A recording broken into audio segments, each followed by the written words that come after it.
اللہ نے اتنا مضبوط بنایا ہے کہ اس کے سوا آپ کسی کے سامنے ہاتھ پھیلایا نہیں جاتے۔ جو بھی چاہیے ہوتا ہے اسی کے در سے لے کے اٹھتے ہیں۔ خود کو اس کے علاوہ کسی کا محتاج نہیں کیا ہوا، اور دعا ہے کہ وہ اپنے سوا کبھی کسی کا محتاج ہونے بھی نہیں دے۔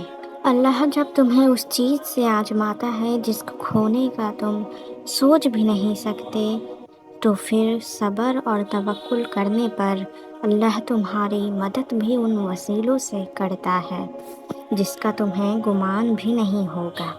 اس لیے ہمیشہ اللہ سے دعائیں مانگتے رہو اور مشکل وقت پر صبر کرو۔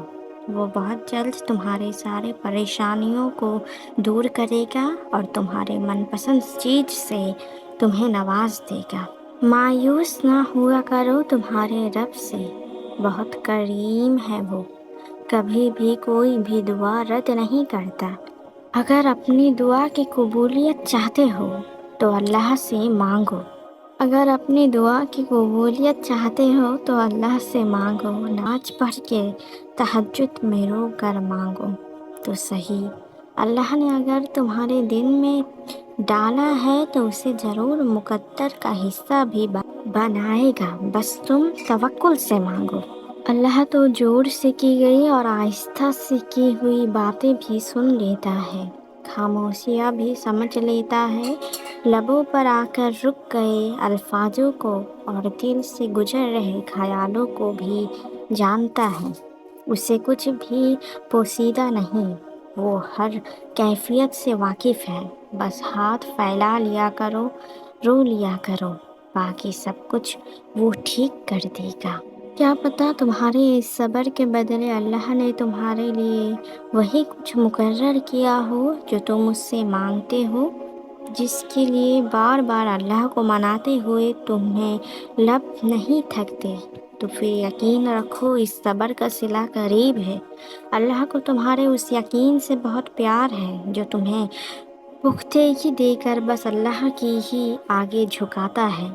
وہ دروازہ جس کے بند ہو جانے پر میں اللہ سے شکوے کرتا تھا، آج اس کو دیکھ کر یہ سوچتا ہوں کہ اگر اللہ نے تب مجھے نہ روکا ہوتا تو آج میں کتنی تکلیف میں ہوتا۔ اللہ ہمارا راستہ اس لیے بدل دیتا ہے کیونکہ وہ ان دروازوں کی حقیقت کو جانتا ہے جن کے اس پار ہم جھانک نہیں سکتے۔ صبر کا سب سے مشکل حصہ ہے کہ ہمیں خود سے ہی لڑنا پڑتا ہے، ہمیں نفس سے لڑنا پڑتا ہے۔ ہم ٹوٹ جاتے ہیں، بکھر جاتے ہیں، تڑپتے ہیں، اور یہ سب اللہ دیکھ رہا ہوتا ہے تمہیں اور سن رہا ہوتا ہے تمہاری تڑپتی ہوئی آواز کو۔ وہ سنتا ہے تم جس کے لیے اتنا تڑپ رہے ہو، اتنی دعائیں کر رہے ہو، وہ ہر چیز سے واقف ہے اور شاید اس نے قبول بھی کر لی ہے وہ دعا جو تم مانگ رہے ہو۔ بس صحیح وقت آنے پر اللہ کن فرما دے گا اور تمہیں اس چیز سے نواز دے گا جس کے لیے تم تڑپ رہے ہو۔ تم بس صبر کرو اور اپنے رب پر یقین۔ اگر اللہ نے تمہیں وہاں نہیں دیا جہاں سے تمہیں امید تھی تو یقین رکھو اللہ تمہیں وہاں سے عطا کرے گا جہاں سے تمہیں گمان تک نہ ہوگا۔ تو پھر صبر رکھو اور اللہ سے کبھی بھی نا امید ہو کے دعائیں مانگنا مت چھوڑنا۔ کیا پتہ اللہ بہت جلد تمہاری دعاؤں پہ راضی ہو جائے اور تمہاری پسندیدہ چیز تمہیں مقرر وقت پر عطا کر دے۔ اللہ تو تمہارے ٹوٹے ہوئے دل کا حال سے واقف ہے، اور تمہیں لگتا ہے کہ اللہ نے تمہاری دعائیں نہیں سنی۔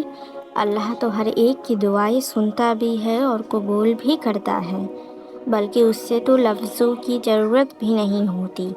اللہ ایسے ہی تمہاری دعاؤں کو سن لیتا ہے۔